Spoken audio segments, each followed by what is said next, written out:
Alright, welcome to the first video of Nader's Trains. This is the Athearn Genesis gp38-2. It's the first Athearn sound engine I've ever bought.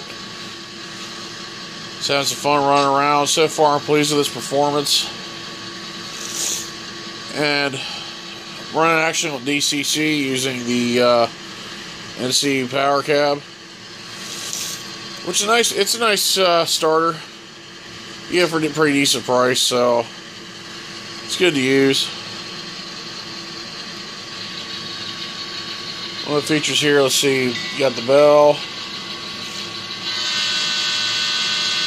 long horn, short horn, of course, you know, you can,